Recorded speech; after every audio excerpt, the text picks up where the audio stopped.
following is an exclusive presentation of WI Garden Media. This is Time by the Tent podcast with your host, Joey and Holly Baird. Coming up on the program today, we're going to talk about how to properly clothe yourself for camping, as well as first aid at the campsite. Our guest is Random Adventure 2.0 Tony from YouTube channel Random Adventures 2.0. So join us. We've got a full show.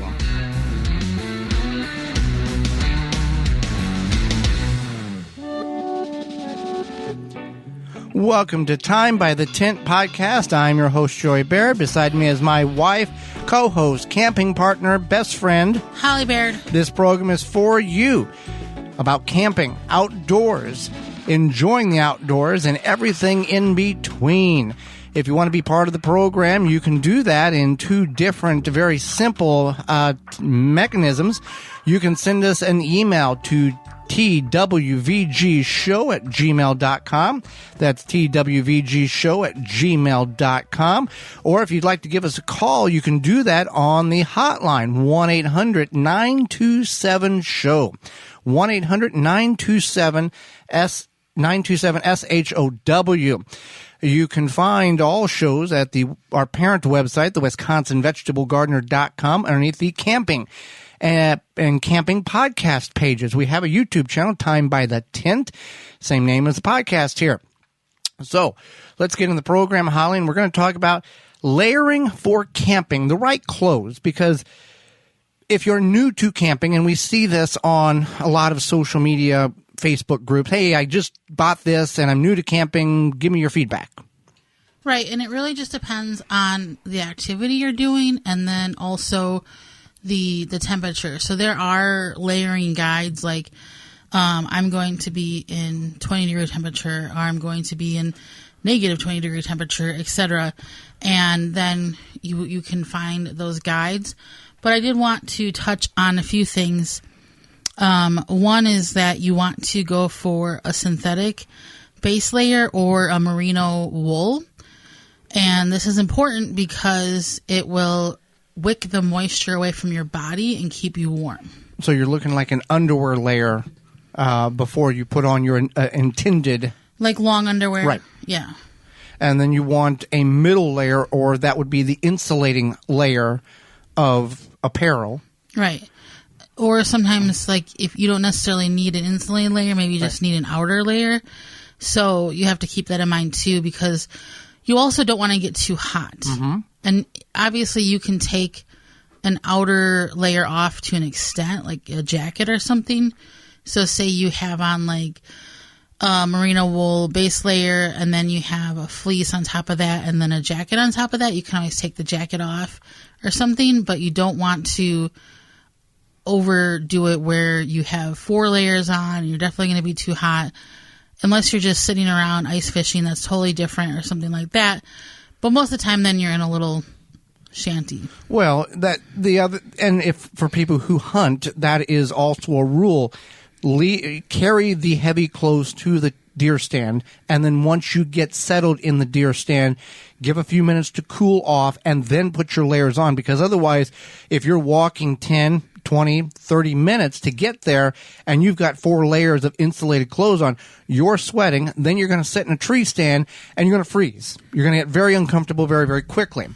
And, right. And I'm assuming that this is very similar to the protocol for hiking. Right. So that's the thing, is that when you're hiking, you got to keep in mind that you're moving. So you're moving, that creates heat in your body. So that's why you want to layer with wicking layers. And something that's not bulky. Something that's not bulky, definitely. Especially in a case where you're wearing pants. Some people do wear snow pants when they hike in the winter. But if you don't need them, then they're probably not necessary. So it's good to layer otherwise. It also depends on how you are as a person and your body heat and how you create body heat. Some people, especially, depending on who they are, if they have different medical conditions or just different genetics, whatever, they might be colder faster, or they might get warmer faster. Well, and when we talk about camping and layering the proper clothing for camping, Your mileage will vary. However, it can be 60, 65, 70 degrees in the daytime, but it can get down to mid-30s at night. And based on the type of sleeping apparatus you have and or the type of tent, it can be a very uncomfortable night's sleep. Right, and that's something to keep in mind as well, is that if you are sleeping in a tent and you don't have a heating something in your tent and it's just you in the outdoors, you want to keep in mind that layering is important there as well. And I would highly recommend merino wool because that, again, is warm. It works with your body heat. It's wicking, so you're not going to get overly hot. It's going to keep you nice and comfortable. And that also includes your socks.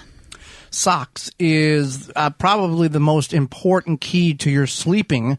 Warm socks, dry feet, you're going to have a much more enjoyable night. Now, we have found a brand that works very well for us, which is Grip 6. Grip 6 is it's American-made product. They have wool socks, they have wallets, and they have belts. We're going to talk about the socks because you can't really sleep in your wallet and your belt very well. No. But it's American-made wool socks, long-lasting, and it's made in Utah with Utah sheep's wool, and it is our go-to sock now. It keeps your feet warm no matter what kind of conditions you're in. Now, obviously, if you walk in water, that doesn't quite, it doesn't work as well.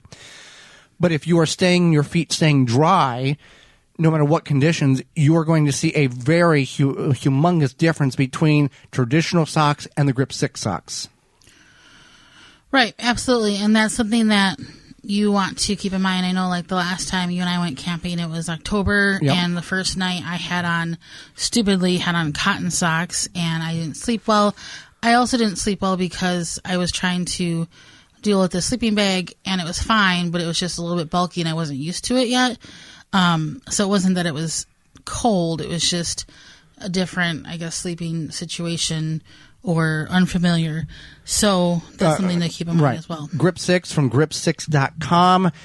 You can use coupon code radio15 to save 15% off your order at grip6.com. Phenomenal socks. Will be the last pair of socks you'll ever buy. Long life socks. They're guaranteed for many, many years of heavy use. Right. So anyway, another thing is people think that cotton is best for all the things, and while cotton can be nice and light and natural in the correct situation for summer, for sure, just like linen, any natural fabric. But in this case, cotton, a lot of times, once it gets wet or moist, it doesn't wick it away from you, it just clings to your body. So that's why there's those wicking fabrics, a lot of synthetics, or there's, again, the merino wool that a lot of people use. Now, that merino wool is not cheap, but it is an investment. If you're going to be spending a lot of time outdoors, I would highly recommend getting yourself a set or two of that merino wool. It creates a good insulation and transports that moisture away from your body. So it is lightweight as well. So we've got several different layers here, and this is all different based on your location, the time of year, the conditions, and what you're intending to be doing, whether you're sitting around the campfire, hiking, or something in between. You may have to be very conscious of what you're wearing and when you're wearing it, because in the spring, in the summer, a cool night, if you are a little sweaty, it can be very uncomfortable, and based on this time of year, can be dangerous. Right, absolutely. Another thing to keep in mind is you can also carry layers with you in a backpack or something. Now, changing your bottom layer, your pants, might not be as easy, especially if you're in hiking boots, and it can be like a whole to-do. However, a lot of times, most people, if they have their core heated properly, that's what matters.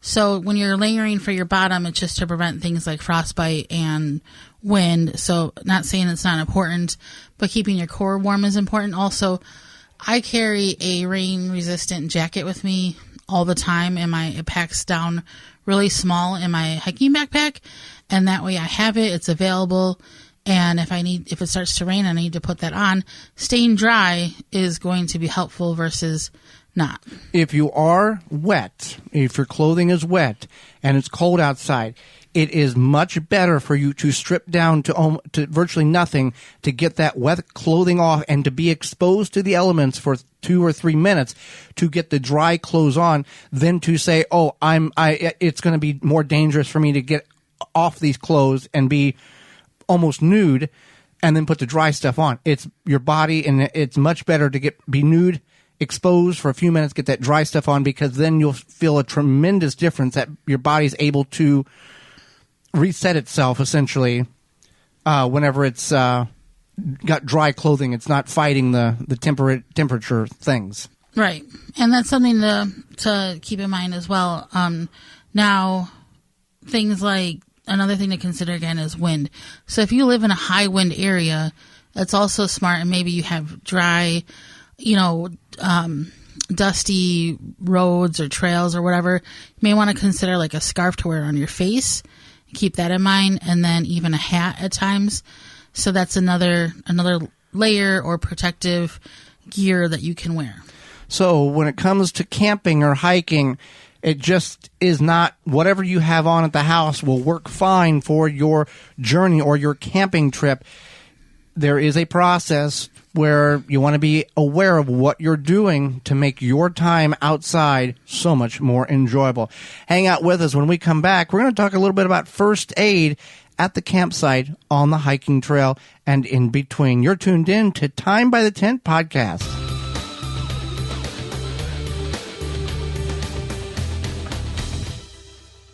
Farm and garden in the ultimate comfort. Farmer's Defense has lightweight and durable sleeves made to protect you against the elements while farming.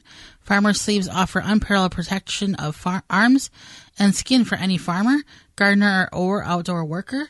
Say goodbye to irritated skin and sunburns in the garden. Their sleeves offer cooling comfort and protection against elements and outdoors.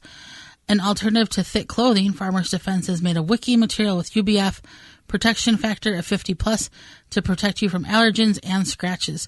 You can find all of their great products at farmersdefense.com. Do you own property and you're trying to keep newly planted and established trees healthy and hydrated wherever they may be planted? Well, tree diaper technology can significantly increase the water to your trees. No pipes, no hoses needed. Hydrates from water, from rain, or when you water the trees. Eliminate watering altogether and let it take care of itself. Find all of the information out at treediaper.com. That's treediaper.com, and use coupon code GARDEN15 to save 15% off your order at treediaper.com. Hydrate those trees no matter where they're at on your property. We are brought to you today by sponsor Walton's Inc. Listen, we know you care about where your food comes from, canning and preserving your fruits and vegetables. What about the meat? Maybe you hunted or trapped that meat. At Walton's, you can get all the equipment, seasoning supplies to make sausage, jerky, or any other product your way to your high standards. You want to make snack sticks that people will actually like. Walton's created meatgistics.com, an informational site to help you make the best finished product. They have spices, meat grinders, mixers, sausage stuffers to help you go from animal to edible. Walton's, everything but the meat. Oh, you can use code GROW50 to save 10% off orders of $50 or more. Take those spices to the campsite with you. WaltonsInc.com. Welcome back to Time by the Tent. I'm Joey Baird. I'm Holly Baird. And we're going to discuss some first aid at your campsite and or on the hiking trail or on the property that you visit on a weekly basis. We're not going to get in graphic detail here, but there are some things here in which you may not be aware of or just need a refresher on.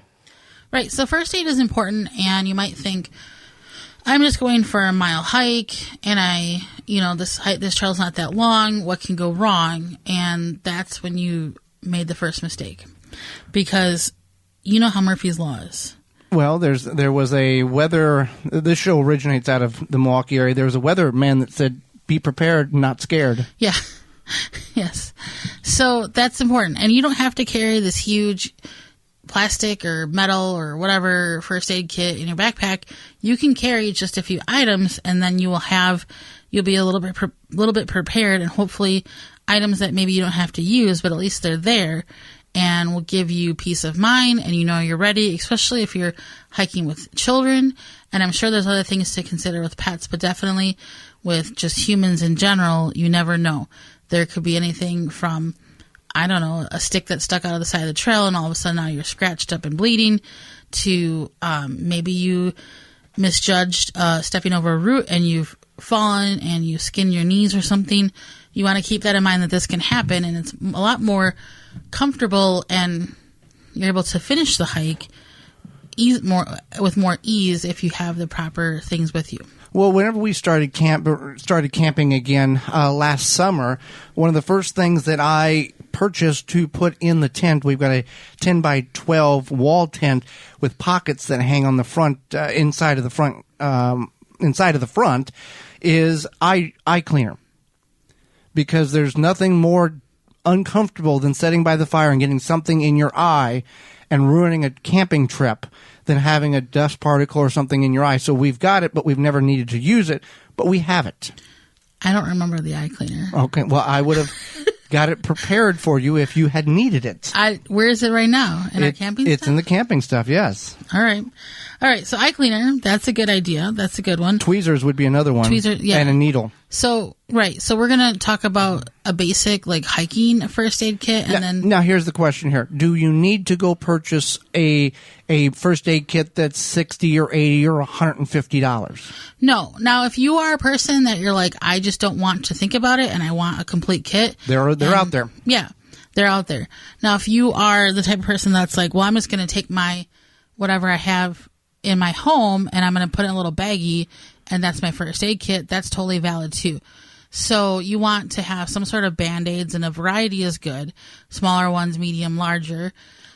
And then some sort of antibiotic ointment, which is also known as Neosporin, but you can buy the generic. It's all the same stuff. A lot of this stuff you can actually just get like a dollar store. And then something to sanitize. So whether it be like alcohol, prep pads, or I don't think they sell like hydrogen peroxide in little small vats. Yeah, or whatever. But those little alcohol prep pads are convenient. Eventually you might have to make sure that they're not dried out, because they will dry out eventually. But so just keep an eye on those. And then something like gauze to wrap something. Say you have a larger wound, you can use gauze to wrap it.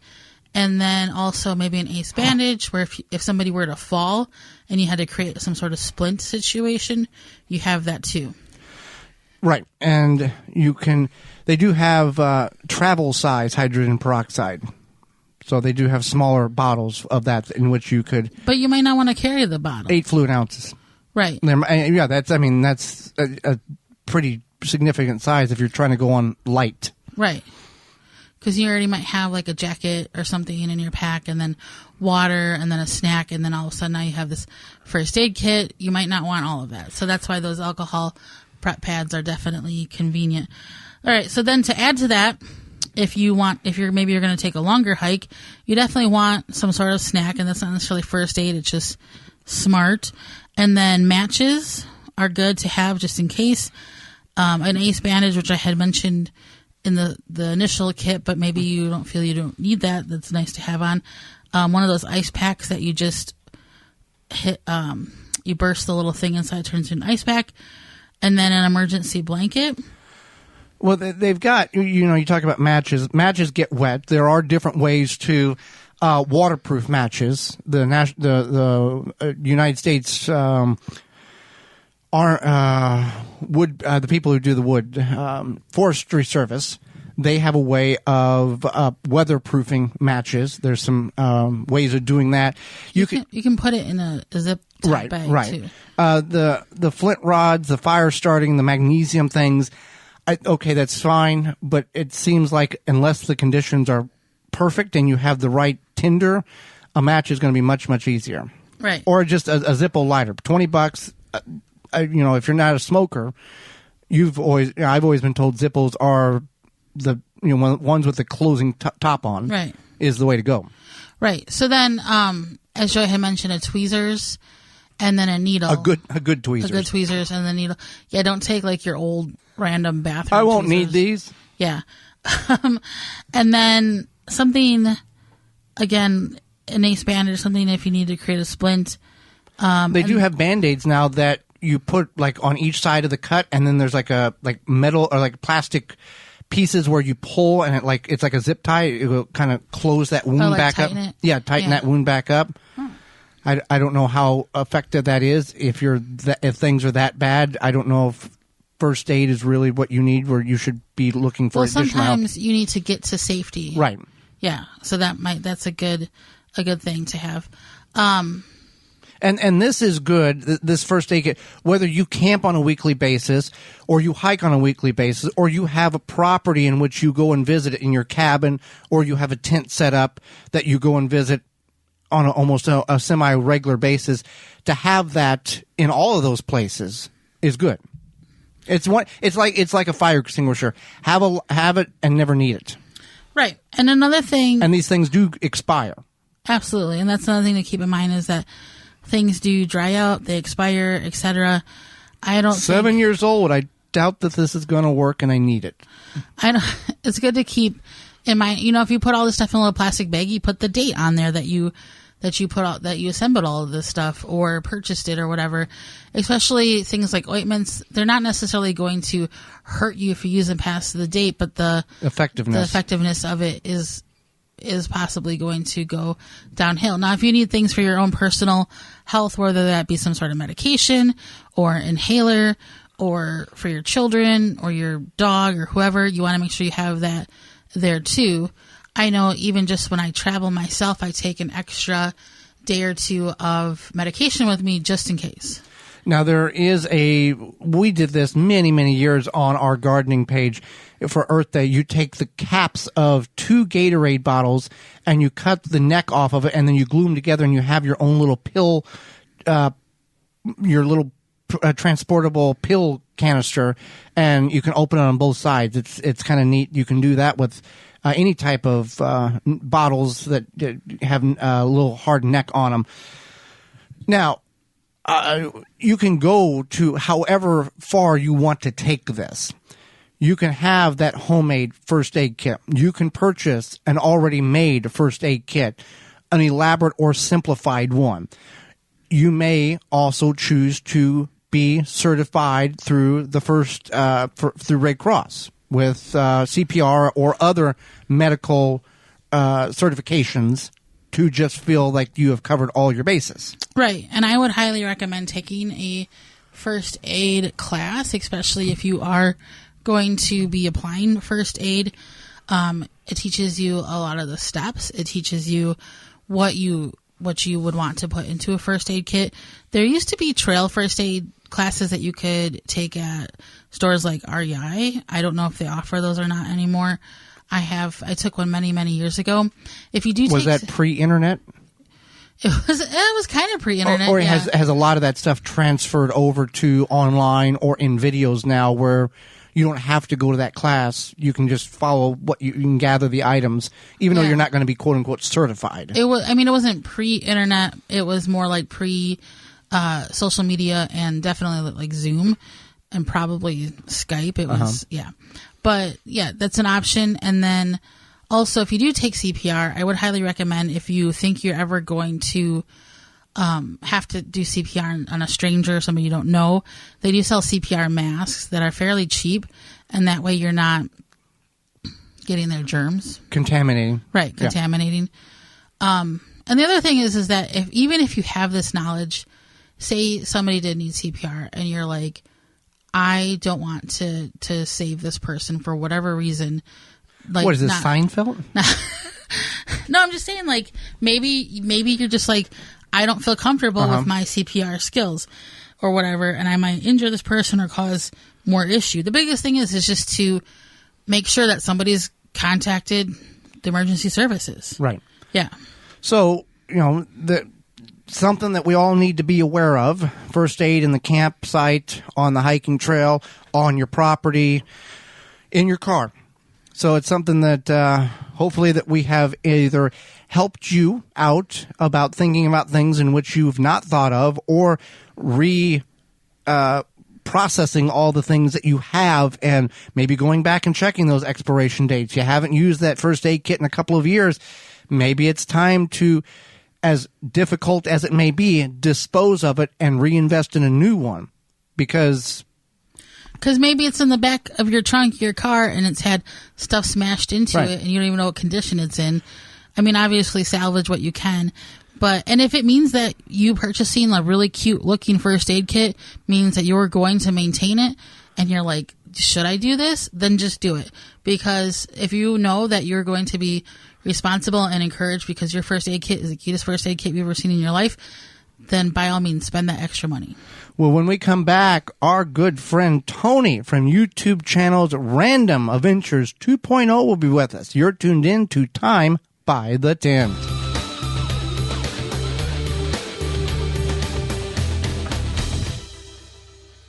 Wind River Chimes creates a symphony in any space, chimes that are inspired by nature and designed to make the natural world even more inspiring.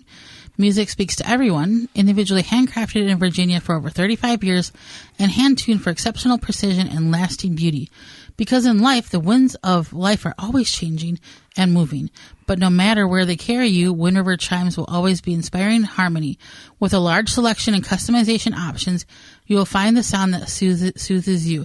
Visit windriverchimes.com to shop and find out more.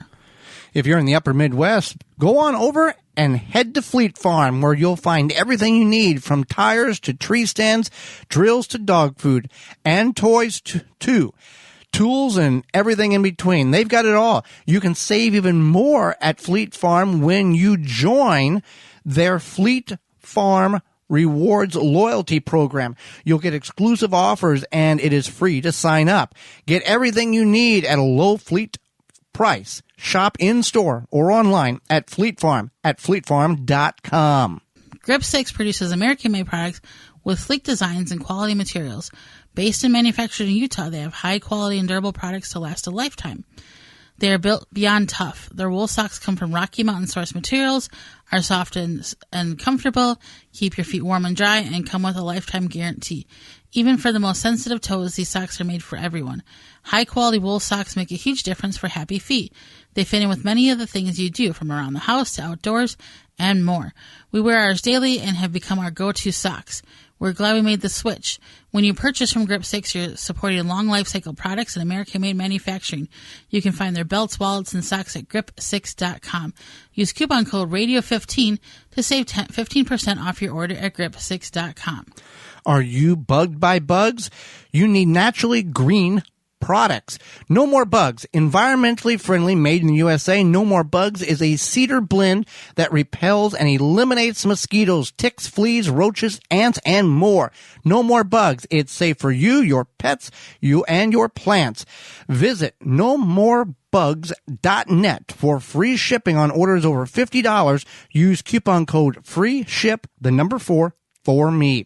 That's No More Bugs, to make your camping trip more enjoyable.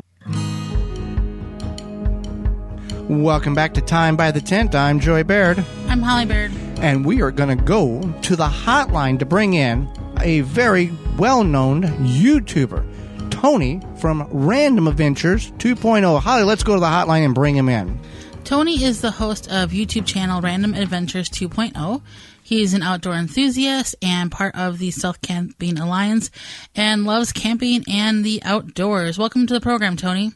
Hey, absolutely. Thank you guys for having me. Well, thank you for taking time out of your very busy schedule, as it appears you have on YouTube, and entertaining and educating Holly, myself, and all of our listeners. We thank you for that. Oh, well, thank you guys for watching. I really appreciate this. Well, we appreciate, we love inviting you in every Thursday evening for your weekly show in our living room. We hope you don't mind the mess every now and then, but we like whenever you come over.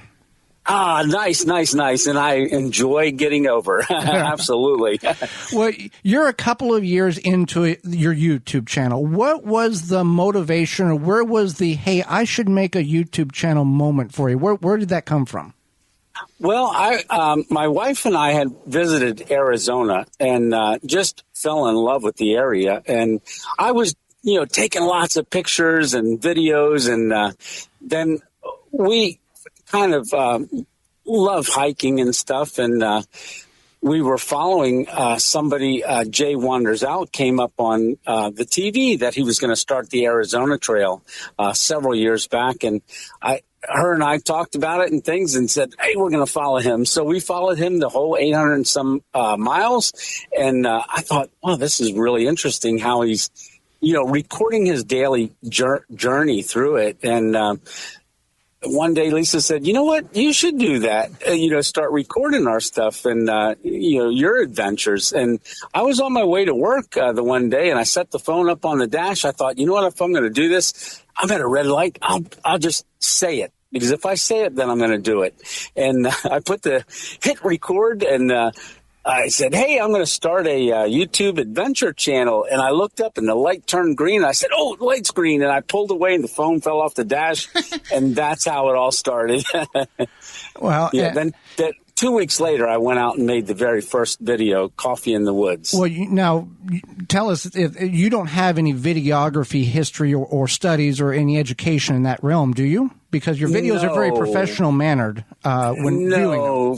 Well, thank you. No, I don't. I just have, I want to show people through my eyes. And the reason I transition so much with different angles, a lot of people think I've got a whole bunch of cameras. I use my phone for everything. Okay. So I just move the camera because I want to try to move it every so often to kind of, if you're not paying attention to what I'm saying, at least the change in scenery will make you, continue to be interested in watching longer videos. Well, with that, my next question would be, whenever you're doing that and you're having 4 or 5 angles in a public place, do you have problems with people? Like, what are you doing? Get away, don't film, or is it kind of like, don't say anything and we're good? Yeah, I pretty much, I'm talking to you guys. It's like, do they want to approach a guy that's got a whole bunch of people following him? That's my mentality. When I'm filming, it's you guys are right there with me. And I'm very cautious of capturing people. I try to get areas and do things. I'm just not concerned with other people. So I just kind of do it. And every once in a while, someone says, hey, what are you doing? And I said, I'm just filming for my YouTube channel. They're like, oh, that is so awesome. That's what I thought you were doing. And then that strikes up a conversation. And Lord willing, maybe I'll get another subscriber, right? Well, sooner or later, you'll be like Steve Wallace. You won't be able to go anywhere and do anything without being bombarded. Well, one can only hope, right? Right. Yeah. So you are about to embark on a road trip out west. Why did you want to go on this trip? And is it just for the fun of it, the journey? What's the reasoning there? Well, I hadn't really thought about it early on because, the March 24th will mark the 1-year anniversary of my stroke. I had a major stroke just 1 year ago. And that I hit 500 subscribers that morning. And then that evening, I'm, in a hospital bed, and I picked up the phone and I said, hey, hit 500 subscribers and had a stroke, literally. And I said, come along with me on this journey of recovery. So I have a whole playlist just for stroke. And 50 days after the stroke, 49 days, I put the backpack on and had my daughter drop me off at a Walmart parking lot. I thought, you know what, I'm going to see how this goes. And I went into the woods, and it was tough, but I wanted to prove to myself that it's still possible, and I set the hammock up, cooked, and next morning, I woke up and ate breakfast and hiked out. And hiking out was only about maybe 20 yards, but it was something. And then just through doing more and more, I've been beyond blessed because I started that Mail Monday 23 weeks ago. My first piece of mail came in, and because people said, you should put a post office box, and I did, and just gear started coming in, and the thought of I might get out of the state a little bit more to use the gear, and then you know what, I'm just going to take it across America. And that's kind of where it's journeyed from there. And I did those shakedown hikes. So I think we're up to number 10, but I've now completely set up. So tomorrow morning we leave. So the car's totally set up, ready to go. And I'm just going to plan on camping across America. Well, you spoke about your stroke a year ago. First, you've shared a lot of information on your YouTube channel in regards to that journey. One, yes. Did you know what was happening when it was happening? And what was that? Was there a fear that this might not end well for you? Yes. So I didn't quite know what it was, but for probably a couple weeks, I was seeing a lot of stars in my eyes, like floaters. Right. And I was like, something's going on. And then I was getting a little overwhelmed at different times. And I don't usually get like that. So that was kind of odd for me about a day or two before. And then I did the camping under the bridge, 27 hours. The one challenge, 27 hours. That was in February. Or no, I'm sorry, the March challenge, the bridge challenge, 27 hours prior to my stroke. So I had gone home that morning and edited quick and then posted it, and then went to work later that night. And I worked at nights. So at work, that was the day I hit 500 subscribers. And then at work, I was having trouble writing a checklist for a piece of equipment. I was doing some training and stuff on forklifts and stuff, and I was having trouble writing, and I've got really good handwriting, but I couldn't form my letters correctly. And then I started veering to the right when I walked, and then I started pausing with all of my words. And then someone said, "Hey, are you pausing on purpose?" And I said, "No, I'm trying to articulate the words." And they said, "Oh, you need to go to the hospital." So I called my wife, Miss 2.0, and she said, "Are you talking like that on purpose?" And I was like, "No." She goes, "Well, you need to call 911 immediately." So I called my supervisor, and they came back and got an ambulance, and then I took a ride, and it progressed from there. So en route, my face started to droop, and I really started slurring my words, and yeah. Well, that's where it all started. And I've said this to people that just a moment this way or that way can change the outlook of your life, whether you wait a second to hold the door open and you didn't get to that stop sign before somebody ran it, or for your instance, you were around people who knew what was going on. You wasn't under that bridge, which may have ended fatal because you didn't have anybody to help you. Right. Yeah.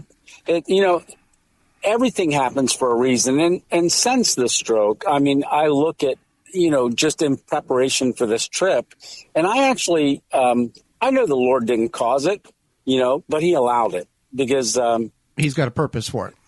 He does. Yeah. And I trust in that purpose. There's been a call on my life for a lot of years that I haven't actually walked in for a little while. And that's to do the work of an evangelist and just be an encourager to others. And so I'm hoping it's already started ever since I went down to pick up the car carrier. I met so many wonderful people. And if that's any indication, those 3 days of what this trip is going to be like across America and back, it's going to be an epic journey. It really, really is. And because of the stroke, you probably have a new outlook on life compared to what you had or thought you had before. Yeah, I mean, I could have been dead. Yeah. I literally could have been. And I wouldn't say it's a whole new outlook, but it's more of a grounded, centered, okay, there's a purpose in this. Now, what is that purpose? Let me walk in it. Right. Yeah, definitely. Yeah. So in your adventures, did you ever have a point where maybe you didn't post a video because you decided that adventure needed to end, it was too risky, maybe you were concerned for your safety and you were like, you know what, I went out to go camp, and then you decided to change your mind because it just didn't feel safe to you? Believe it or not, no. So I have never, ever gone somewhere where I had to, oh, you know what? Yes, I did.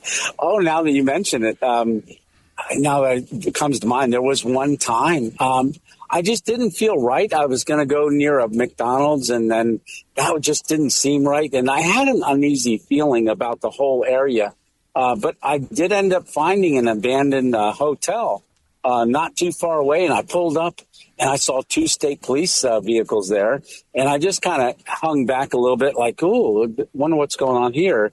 And then I went to the other hotel that was in the area, and there was a groundskeeper there. He was putting some trash in, and I pulled up, and I said, hey, do you know anything about this place up there? There's 2 police officers. He said, yeah. They found a dead body yesterday up there. And I was like, okay, thank you. And so I decided not to camp that night, and I ended up going home. But I did find another location for the next night. That's that feeling you get that you're supposed to listen to. Yes, and I'm very sensitive to that now. So, yeah. Well, Mrs. Random 2.0 is obviously a very big supporter of your outdoor adventures. For people who may not have that support mechanism, that spouse, that partner, is there any advice on how you can encourage them to be more supportive or show them that, hey, this is maybe a good thing for both of us? Yeah, I would say do little adventures, because once you get into nature, if somebody is, a little fearful of nature, it really depends on the reason why. So you got to find out that why. Why are you not interested in it? And then kind of come at that why. Is it because we're fearful of it? Or, that's one of the reasons I did start the channel, is because there's so many people that are just, there's anxiety in America today. Right. For just really, it's kind of overwhelming for a lot of people. But just to go from the couch to the car, that's something they only see every day. Well, my thing is like, just do something random. Just take a different route. And if it's getting into nature and you want to, or you'd like to, but you're just afraid of it, well, then just drive to a trailhead, look at the sign, and then drive home. That is a huge accomplishment. And maybe that's doing that together, and then plan a little trip, maybe a small hike. Just don't take your spouse on a 20-mile journey the first time. They'll never want to go. So start very, very small. Right. But at least Lisa is, Miss 2.0 is extremely supportive, and we do a lot of things together. We did rock climbing and stuff before the stroke. I was her belayer, and then she loves to indoor climb and stuff. And we were going to be venturing outside, but then I had the stroke. And until I get some good grip on this right side yet, she's a little hesitant to have me let her go 3 stories tall and not be able to get her down safely. Yeah. Now, she, from what it appears, she's not a big put me on camera type of person. But do you ever intend to bring her out camping with you, even if she maybe is behind the scenes, just to spend an evening or a couple of days out in the woods together? Yeah. I mean, those are all in the plans. And we, right before the stroke, we were hiking overlooks. Okay. She loves to hike, so we've been to quite a few overlooks. And there's a playlist of just overlooks that she's been on as well. In fact, we spent our anniversary, I think it was our 34th wedding anniversary, on the top of an overlook that we hiked to and back down. Yeah. So when you look for places to, hammock camp, stealth camp, etc., do people ever, write into you and say, hey, this would be a good place, and you consider it, but then you're kind of suspect of the location? Why are they telling you this? Why are they telling you that? Does that ever happen for you? It really hasn't. Most people haven't suggested things, and if they do, I just go, oh, nice, yeah, I'll have to check that out. But look at it on Google, do a street view. There's reconnaissance. Right. So some different things you need to do. But, yeah, that could be a worry. But most people that would suggest something to me, I don't have to worry about them. Yeah, my daughter told me about a place that they went swim in a reservoir. So that was during the shakedown, because I wanted to imitate, say, like a Bureau of Land Management land, because I'm going to run across a lot of those. And I wanted to simulate that in PA here, which there is no BLM land that I'm familiar with. So it is a place that I've gone to do where I cook the ham cheeseburgers on the little buddy heater with that hack. Oh yeah. Yeah. So with your trip out west, is there something that, first of all, you're looking forward to the most, you're just really jazzed about, and then second of all, something that in your preparation you're just like, okay, I can prepare for this, but I'm not really sure about it, kind of like good and bad? Yeah, I was trying to plan the trip, like I'm going to be here, then I'm going to go over here. And I was getting very overwhelmed with that process just because I can't plan. It's random. Right. It's random adventures, and so I threw the whole planning process out the window, but with leave no trace, it wasn't literal. I didn't throw it out the window, but I basically said, you know what, it's got to be random. And that's pretty much how it's going to be, I believe. If I feel like, hey, I should stop here, I should, when I get in an area, I'm always going to stop at like a visitor center for the state and kind of grab a brochure and see what some things are in the area and then try to plan that. Right. And you maybe experience this like we have. The more you plan, the less good things happen. Yes. And, when you do plan things, then you're usually under pressure to try to make it happen. And I don't want any of that to interfere with the trip. Now, you have a number of grandchildren. Are they of age to know that Grandpa's a YouTube star? No. Okay. So, yeah, they're from, our oldest is, Hunter is 7, going to be 8, and he's the oldest. And the youngest are like 7, 8 months old. 2 of them are that old, but we have 6 grandchildren. But your legacy will live on. Seven. Whoops. Almost 8. So, well, your legacy will live on whenever you no longer are here, and that's the nice thing about YouTube. Yes, and that's one of the things that I've often thought of. I'm chronicling something for my grandkids, and hopefully their grandkids. Because whenever you were younger, you just had maybe a few pictures and a story. They have actual documentation, video. This is what Grandpa did. This is how happy and fun he was. Yes, absolutely. I got to tell you, Tony, because I grew up camping, tent camping, in the beautiful state of Wisconsin here.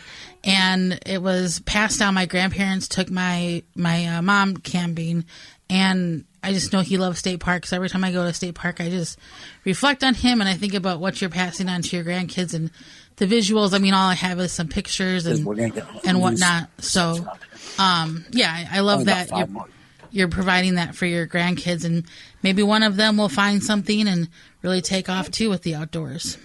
Yeah, absolutely. And that's my hope, that not only my grandkids, but other people will be encouraged as well. Well, you show that a misfortune, meaning the stroke, doesn't mean that life's over. Yeah, no, life is not over. But, so many people feel that it is. Right. And I'm trying to show through my stroke series. In fact, people from all over the world have messaged me or emailed me and said that they had a stroke and they were, not doing anything about it. And eventually they needed to, get out themselves, they said, or I'm encouraging them to get out. So I've been really blessed that way to have so many people encouraging me. And that's all I hope to do is encourage others. Absolutely. That it's not the end of the world. No. And everybody's stroke it's not a cookie cutter. Everybody's going to be different. But, everybody has the same fears. Right. That's one thing that is the same, something to overcome, which is the fear. Well, Tony, we greatly appreciate the time you've offered us. How can people whom are not familiar with you get and find you on the wonderful world of internet? Yeah. So I do have a Facebook group as well. It's called Random Adventures 2.0 Family. And then you can, a lot of times I always post, or not every video on that, but I also post, on YouTube, I upload Mondays and Thursdays and Sunday Night Lives and Mail Mondays. But Mail Monday ended. Tonight was the last Mail Monday for about 2 months, and I am going to be putting in the travel vlog videos on Mondays and Thursdays, and maybe some other stuff in between. But you can find me on YouTube. Just type in Random Adventures 2.0. By the time you get to ADV on adventure, I usually pop up. I see. Well, Tony, we thank you for your time. Absolutely. Well, I really appreciate you guys. This has been wonderful. Absolutely. Well, we want to thank Tony for being on the program as he prepares to go across the country on his journey, and his YouTube channel will document that. Yeah, we really enjoyed having him on, and it was a great conversation. So we will follow his journey, and that will do it for the program. We thank you for tuning in, downloading the program, listening to the program, and enjoying our show. So until next time, for Holly Baird, I'm Joey Baird, and this has been Time by the Tent Podcast.